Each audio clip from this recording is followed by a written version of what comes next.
Keir Starmer says he'll quit if police fine him for Beergate, which took place in April 2021.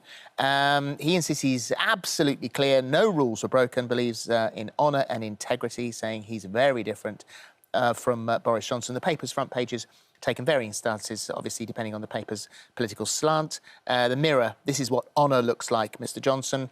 Daily Mail, Starmer accused of piling pressure on police. Well, I think that's the point. I mean, I wrote a pretty excoriating piece saying that the high priest of politics had fallen well off his pedestal and perhaps he shouldn't have set such high standards of himself and others if he couldn't meet them.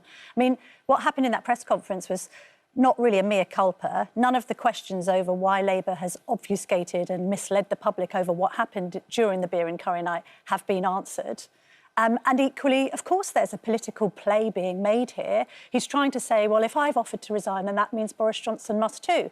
Does he have insider knowledge of what the Durham police are going to do? Because I think it's extraordinary to sort of suggest that he will stand down if he's fined, if he doesn't know that he probably won't be. And in fact, a Labour staffer was quoted yesterday saying, oh, well, he does hope this will pile pressure on the police.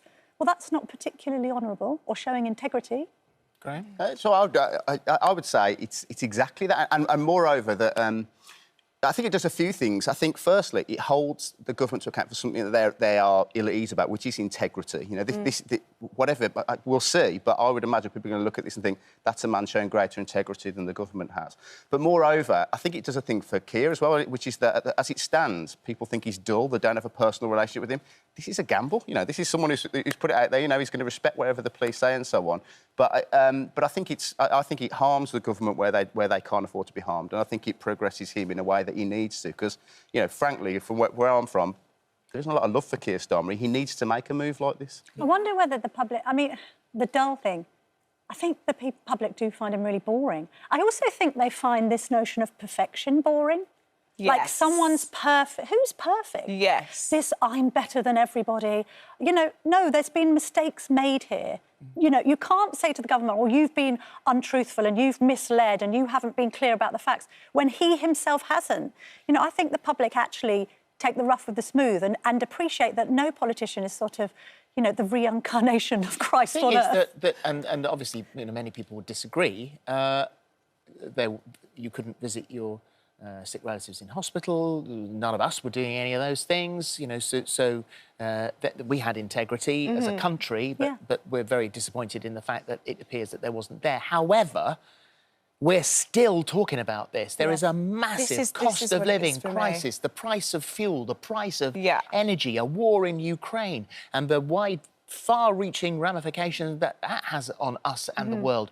Get on with the big stuff. Yeah. We are where we are. We're talking about a booner and a beer. Like, it's frustrating. I know. Look, the whole thing, or birthday cake. We've already made our judgments of the people that did that. I didn't think that the law should be used to criminalise people's social lives in the first place. I thought the whole thing was ridiculous. Also, haven't the police got better things to do with their time?